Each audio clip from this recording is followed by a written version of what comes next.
Hello guys, welcome back in my episode.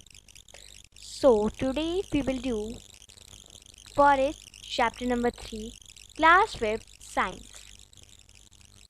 We have done deforestation. Now today we will do how to protect forest. Some rules, some conditions, what happen.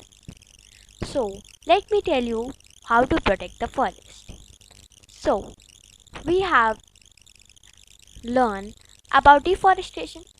If you have any query, you can ask in the comment section below. Now, throughout the world, forests are in danger.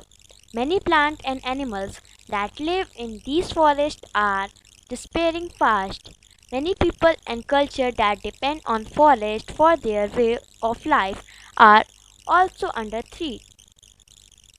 ये sentence ये कहना चाहता है कि जो forest है ना, ये पैराग्राफ सिर्फ यही कहना चाहता है फॉरेस्ट हैं बहुत ज़्यादा डेंजर में हैं। बहुत सारे प्लांट्स और एनिमल्स जो इन फॉरेस्ट में रहते हैं वो बहुत जल्दी ख़त्म हो रहे हैं। एस जो हमारे बहुत सारे पीपल्स हैं वो फॉरेस्ट कट कर रहे हैं, और जो बहुत सारे पीपल के कल्चर हैं वो फॉरेस्ट पे डिपेंड होते हैं, उनके वे ऑफ लाइफ पे वो भी ख़त्म होते जा रहे हैं क्योंकि उनके पास फॉरेस्ट ही नहीं है। अब आती है बारी, फॉरेस्ट डेंजर कैसे हैं। हम लोग फॉरेस्ट कट कर रहे हैं, ये सब मैंने आपको डिफॉरेस्टेशन में बता दिया था। अगर आपने डिफॉरेस्टेशन वाली वीडियो नहीं देखी है, मतलब इसके पहले वाले ही वीडियो में मैंने आपको बताया था, अगर नहीं देखी है तो देख लीजिए क्योंकि ये हमारा अभी के लिए लास्ट वीडियो का इस चैप्टर का। इसके बाद हम एक अगला न्यू चैप्टर स्टार्ट करेंगे। अब आता है only 20% of world Asian forests are left as forest of a size of football field disappear every 2 seconds. only 20% forest बचा है। मतलब समझ लें 20% कितना होता है। 100 में से अगर हम 20% भी लेंगे ना तो बहुत कम है, बहुत ज़्यादा। मीन्स 80% लोग बस घर बना रहे हैं और ट्रीज लगा ही नहीं रहे। एटलीस्ट 50% तो होना ही चाहिए, पर कितना है 20%। 30% इज़ लेस, इसलिए बोलते हैं सेव फॉरेस्ट सेव ट्रीज। अगर आप ट्रीज लगाएंगे, ट्रीज को प्रोटेक्ट करेंगे, मीन्स आप अपने लाइफ को प्रोटेक्ट कर रहे हैं, अपने लाइफ को और लंबी कर रहे हैं, अपनी उम्र लंबी कर रहे हैं। अगर फॉरेस्ट रहेंगे तो आपको ऑक्सीजन मिलेगा, प्रॉपर सारी चीज़ें मिलेंगी। पर हम लोग फॉरेस्ट कट कर रहे हैं और उनको लगा नहीं रहे। और फॉरेस्ट कितना भी बचा है, एक फॉरेस्ट कितना है, ओनली एक फुटबॉल फील्ड। फुटबॉल फील्ड मैं मानती हूँ बहुत बड़ा होता है, पर तब भी क्या उतना फॉरेस्ट होना चाहिए। फुटबॉल फील्ड तो बहुत छोटा है अगर हम नॉर्मली देखें तो। बहुत मतलब कि फॉरेस्ट तो और बड़ा होना चाहिए था, सिर्फ फुटबॉल फील्ड साइज़ का बचा है, और जो हर 2 सेकंड में काटा जा रहा है। तो सोचिए अगर वो हर एक 2 सेकंड में काटा जाएगा तो क्या होगा। क्या हम रह पाएंगे? बिल्कुल नहीं रह पाएंगे, ऑक्सीजन की कमी होने लगेगी। The Forest Conservation Act was enacted by the Indian Parliament in 1980. According to its rule, the मतलब इस पैराग्राफ का आप सिंपल मतलब समझिए, सिंपल सा। जो फॉरेस्ट का कंजर्वेशन एक्ट हुआ था, मतलब फॉरेस्ट बचाने का जो एक्ट हुआ था, किसने वॉइस उठाई थी? इंडियन पार्लियामेंट ने 1980 में वॉइस उठाई थी। उसके रूल थे कि मतलब जो भी स्टेट फॉरेस्ट कट करेगा या ट्रीज कट करेगा उसको पनिश किया जाएगा, उसको सज़ा मिलेगी। इसलिए क्योंकि उसने अपने पेड़ काटा, इसलिए। और ये बहुत ही अच्छा रूल था, इवन है बहुत अच्छा रूल है कि पेड़ नहीं काटे जा रहे हैं। Many areas in India have been converted into national park and wildlife sanctuaries to protect the forest cover and the animals that live in the forest. अब बहुत सारे एरियाज में जो फॉरेस्ट है उसे हम नेशनल पार्क और वाइल्ड लाइफ सेंचुरीज बना दिए हैं। इसलिए बनाया ताकि हम फॉरेस्ट को प्रोटेक्ट कर सकें और उन एनिमल्स को सेफ रख सकें जो फॉरेस्ट में रहते हैं उनको नॉर्मल इन्वायरमेंट दे सकें जिसमें सर्वाइवल है। अगर हम फॉरेस्ट काट देंगे तो उनके पास तो कोई जगह ही नहीं बचेगी रहने की। हम लोग क्या सोचते हैं, हम लोग बस घर बनाते हैं, पेड़ को काटते हैं, घर बनाते हैं, इंडस्ट्रीज़ बनाते हैं, फैक्ट्रीज बनाते हैं। पर क्या हम लोग ने कभी पेड़ लगाया? हम लोग पेड़ लगाने के लिए हम लोग बस अपने फ़ायदे के ही सोचते हैं। सो ये मत सोचिए, अगर आपको अपने फ़ायदे का भी सोचना है ना तो सोचिए, पर ये तो सोच लीजिए कि अगर ट्रीज़ नहीं रहेंगे तो आप सांस कैसे लेंगे? Who will absorb the carbon dioxide and who will release the oxygen? कौन रिलीज़ करेगा? ऐसे तो कार्बन डाइऑक्साइड की जो अमाउंट है बहुत ज़्यादा बढ़ जाएगा, ऑक्सीजन कम हो जाएगा। ऑलरेडी नाइट्रोजन बहुत ज़्यादा है और नाइट्रोजन इज़ नेसेसरी। अब नाइट्रोजन क्यों नेसेसरी है?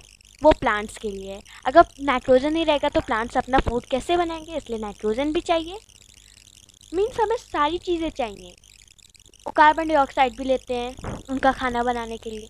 ये हम लोग ने चैप्टर नंबर 2 में पढ़ लिया था। सिमिलरली हम उन सारी चीज़ें ज़रूरी हैं, पर हमें ट्रीज़ भी लगाने ताकि एक अच्छा सराउंडिंग हम लोग एक नॉर्मल एंड हैप्पी सराउंडिंग बना सकें जहाँ पे हम एकदम आसानी से रह सकें। अब नेशनल पार्क, एक नेशनल पार्क क्या होता है? National park usually declared 21 by the national government is protected from most human development and pollution। National park को ह्यूमन से बहुत ज़्यादा ही प्रोटेक्ट किया गया क्योंकि नेशनल पार्क में लोग जाते एंड बहुत सारी अलग अलग तरह की एक्टिविटीज़ करते जो अलाउड नहीं होती हैं। पोल्यूशन करते, वो पोल्यूशन थोड़ी फ्री जगह बनी जाती है। सेंचुरी एक ऐसी जगह है जहाँ पे बर्ड्स और एनिमल्स प्रोटेक्ट किए जाते हैं हंटिंग से। वहाँ पे प्रोटेक्ट करते हैं ताकि वो हंट ना हो, एग्जिट ना हो जाए, मतलब कि उनकी प्रजातियाँ ही ना हमें मिले, इसलिए उन्हें प्रोटेक्ट करते हैं। और नेशनल पार्क जो है वो डिफर फ्रॉम अ सेंचुरी, थोड़ा सेंचुरी से मिलता जुलता है। एक्चुअली वहाँ पे होता क्या है कि वहाँ पे ह्यूमन एक्टिविटीज़ अलाउड ही नहीं होती हैं। मतलब बस कुछ ही ह्यूमन एक्टिविटीज़ अलाउडेड होती है, परमिट ही नहीं की जाती है। कुछ परमिट की जाती है बस। नहीं तो अगर आप करेंगे तो आपको कुछ फाइनेंशियल मतलब कुछ आपको पे करना पड़ेगा एंड हो सकता है आपको पनिश भी किया जाए। अब नेशनल पार्क में बहुत जो हमारी सेंट्रल गवर्नमेंट है उसने गिर नेशनल पार्क गुजरात में पड़ता है। वो एक ऐसी प्लेस है, वर्ल्ड में एक ऐसी प्लेस है जहाँ पे एशियाटिक लायन प्रोटेक्ट किए जाते हैं ताकि वो अपने नेचुरल सराउंडिंग में रह सके। अब मैं आपको बताती हूँ डिफरेंस क्या है नॉर्मल लायन में एशियाटिक लायन में। ये देखिए, ये है डिफरेंस। ये ऐसे होते हैं और नॉर्मल लायन ऐसे होते हैं। ये गिर नेशनल पार्क में लायन बैठा है उसकी इमेज है, एशियाटिक लायन बैठा है सो ये उसकी इमेज है। लेकिन नॉर्मल लायंस की इमेज है। तो आप लोग पता कर सकते हैं कि ये लोग कितने अलग हैं, कितने डिफरेंट हैं। आपको क्या ये सिमिलर लग रहा है? बिल्कुल नहीं। इतना पता है दोनों लायन हैं पर अलग अलग लायंस हैं। आगे बढ़ते हैं। भरतपुर बर्ड सेंचुरी बहुत बड़ी सेंचुरी है, द लार्जेस्ट बर्ड सेंचुरी है और वो माइग्रेटरी बर्ड्स के लिए फेमस है क्योंकि वहाँ पे बहुत सारी माइग्रेटरी बर्ड्स आती हैं जैसे कि साइबेरियन क्रेन, पेंटेड स्टॉक और बहुत सारी बर्ड्स आती हैं। उससे अपना टेम्परेरी हाउस बनाती हैं, एक टेम्परेरी घर बनाते हैं विंटर सीजन में। एक्चुअली होता क्या है कि एक इंडिया ही ऐसी प्लेस है जहाँ पे हर एक सीज़न देखे जाते हैं। वो समर से लेके विंटर तक है, जहाँ पे ऑटम स्प्रिंग सब सारे सीज़न देखे जाते हैं, रेनी भी देखा जाता है। पर बाकी सारी कंट्रीज़ में ऐसा थोड़ी ना होता है। उनमें कहीं बहुत ज़्यादा गर्मी होगी तो कहीं बहुत ज़्यादा ठंडी होगी। सो ये चीज़ है वहाँ पे। इसलिए जब ठंडी पड़ती है तो ये जो बर्ड्स है ना वो रह नहीं पाती, वो अपने आप को सर्वाइव नहीं कर पाती, इसलिए उड़ते उड़ते ना या इंडिया में आ जाती हैं। वो भरतपुर बर्ड सेंचुरी, उनको पता है कि हमें यहीं आना है इसलिए आ जाती है यहीं पे। विंटर सीजन में आती है और अपना टेम्परेरी होम बनाती हैं। और अब हमें ट्रीज़ लगाने हैं और ये अब बहुत सारे लोग स्प्रेड करते हैं, अवेयरनेस फैलाते हैं कि ट्रीज़ को प्रोटेक्ट करो क्योंकि फॉरेस्ट बहुत इम्पॉर्टेंट जगह है इलेक्ट्रॉनिक मीडिया पे। सो अब है वेज टू प्रोटेक्ट फॉरेस्ट। अब हम वेज जानेंगे how to protect forest by minimising the use of wood and wood products.